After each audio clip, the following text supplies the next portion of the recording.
The Walls of Wisdom is truly honored to have our next guest with us today. His transformational story and the wisdom that he encompasses is not only eye-opening but extraordinary. Please welcome to the Walls of Wisdom podcast, Morris Brown College alumnus, Eula Adams. Thank you so much for joining us today, Eula. We are pleased to have you with us. In 2002, the Southern Association of Colleges and Schools stripped Morris Brown College of its accreditation due to the misappropriation of funds. And you played a major role in the recovery effort. Is that right? Yes, there were so many people who were helpful, but I was given an opportunity to work with some alum, I know Dr. Shirley Barlow being one, and Well, I want to just bring Dr. Barlow in. The Walls of Wisdom was also fortunate to have her here with us today because I knew that, you two had done some amazing things over at Morris Brown College.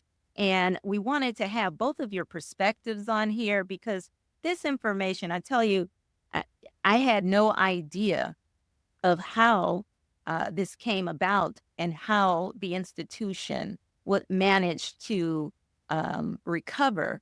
And I'm told that you two had played a major role in this process. So I want to just welcome Dr. Shirley Barlow to the Walls of Wisdom. Thank you so much for joining us today, Shirley. I believe you two worked closely with the African Methodist Episcopal Church, or the AME. Can you all just share how you were able to accomplish this? Well, I would just say that Eula and some other alums have been working, but as you know, we all could not believe what was being said, that Morris Brown was in debt and they owed all this money. So we have been working behind the scenes, doing things to try to make sure that we could help raise funds to get this accreditation back. And one of the things, we had gotten everything done, all the paperwork and everything, but it was one thing that was holding us back. And that was a bill that we had with the AME church. And Eula being the accountant or public CPA that he is, and being very conscious of what needs to be done, as they say in the courts, they had given us final payments that all the creditors agreed to.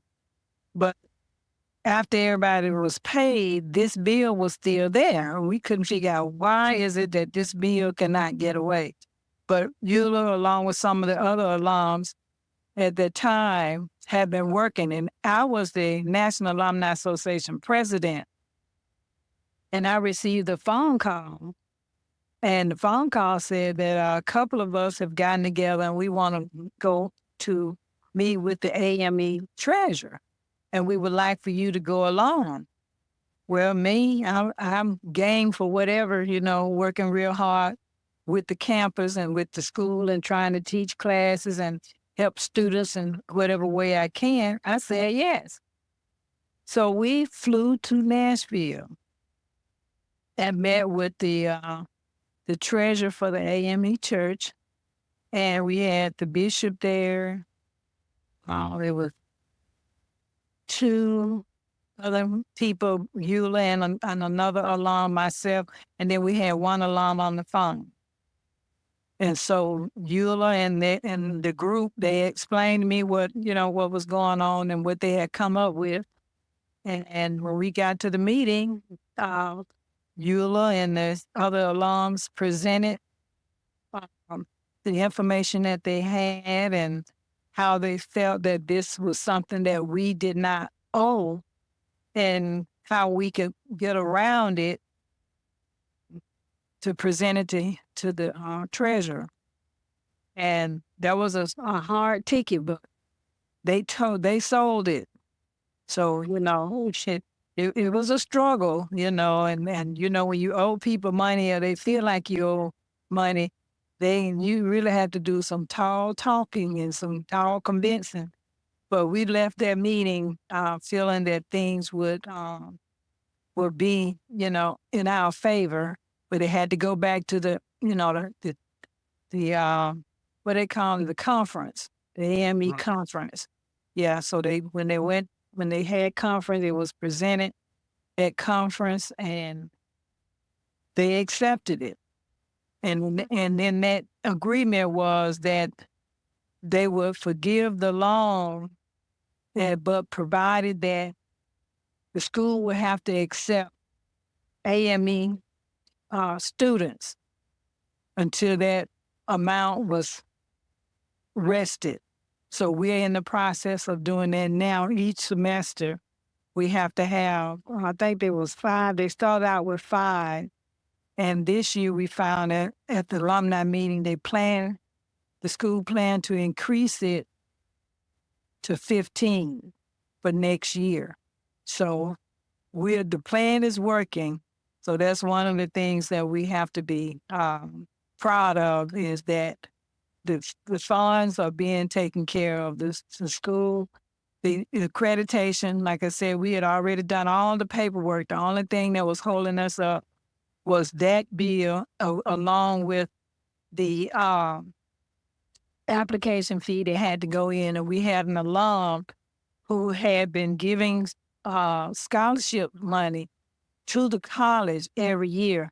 But when she passed, she had left an exorbitant amount of funds to be given to Morris Brown. So we were able to use those funds to go with the application to be able to be sent in and then to be accepted so that we can get our accreditation money. That is Let me wonderful. amplify something just so we put it in perspective. Everything Shirley said, I totally agree with it 120%.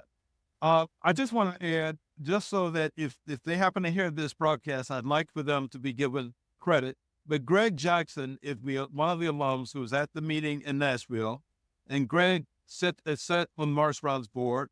Bishop Jackson deserves an enormous amount of credit through this.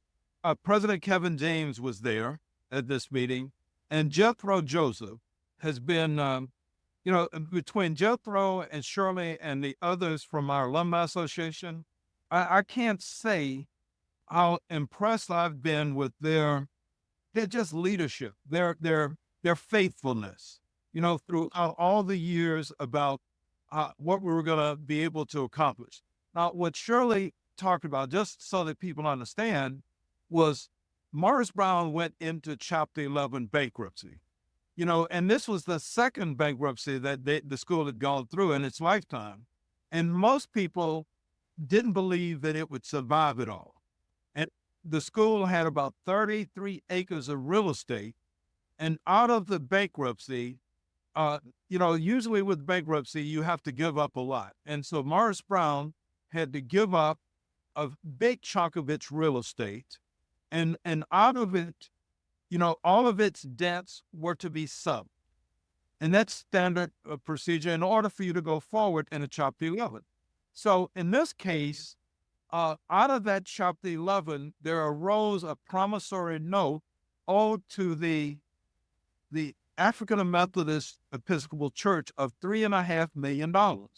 So just to be clear, so out of the bankruptcy, now the bankruptcy was supposed to clear everything and bring it back essentially to nothing being owed, because the school was giving up over half its real estate, which had a pretty high value for the people who got it. And the city of Atlanta deserves a lot of credit because they were involved with something called Access Atlanta, which played a big role. The church, through some manipulation, only would agree to letting Morris Brown out of the bankruptcy if they agreed to this $3.5 million promissory note. But when I went through and looked at all of the past bills to the church, what I found was that everything the church had been owed had been paid and cleared. So the $3.5 million was like, it just created out of thin air. And that's what I was able to explain to the bishop and explain to the treasurer of the AME church in a way that helped the bishop understand that this $3.5 million should be somehow relieved from Morris Brown. And we also explained to him that it was unlikely that we as alums would be willing to contribute to Morris Brown if we knew that the dollars we contributed were going to be passed through to the church. And so I absolutely applaud this final resolution, which was, as Shirley described, in exchange for relief from the debt, the $3.5 million, Morris Brown has accepted, and the right thing to do, has accepted a commitment to, for students from the AME family to be able to come to Morris Brown and to be able to get their degree and gain the education that the rest of us gained. Well, I just wanted to clarify. Is it 1.5 million or No, it was 3.5.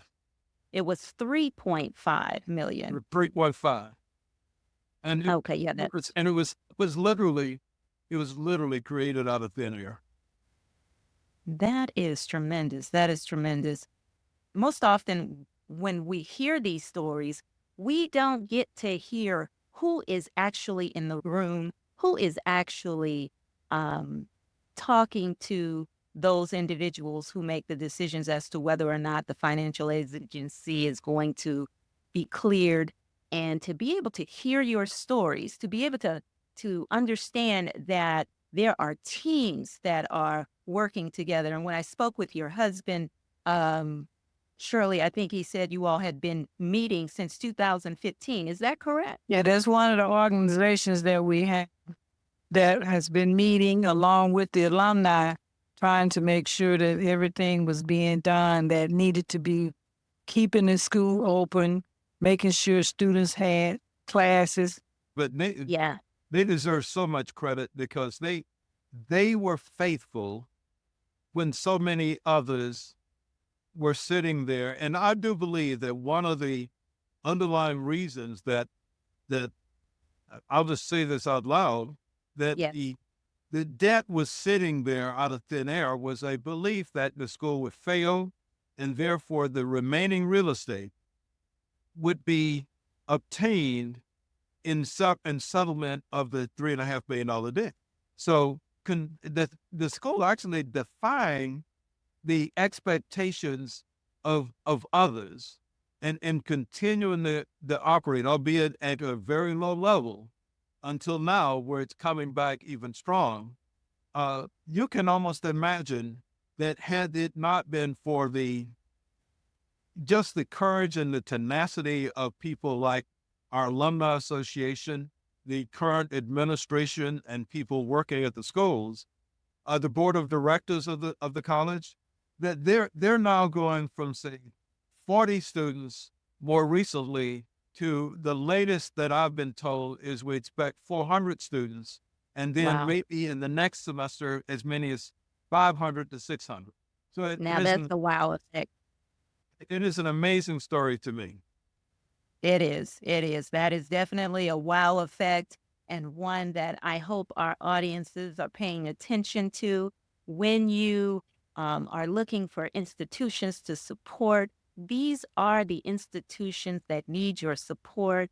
I want to take this time to thank both of you for helping to save one of our most precious HBCUs, Morris Brown College. I cannot believe that we have individuals like yourself who go in there and you do this work. And a lot of times you're doing this work without any compensation, but you're doing it for the love of your institutions because it is your beloved alma mater. We will do most anything to save these institutions. And so that is the purpose of this podcast. We are here because we want to hear the stories. We want people to understand the importance and make the connection so that there is some sort of emotional connection to these institutions when you're giving to these institutions. Right now, people are not hearing the stories, and we want these stories to be dispensed. So I want to thank you both for joining us today, and I wish you all continued success.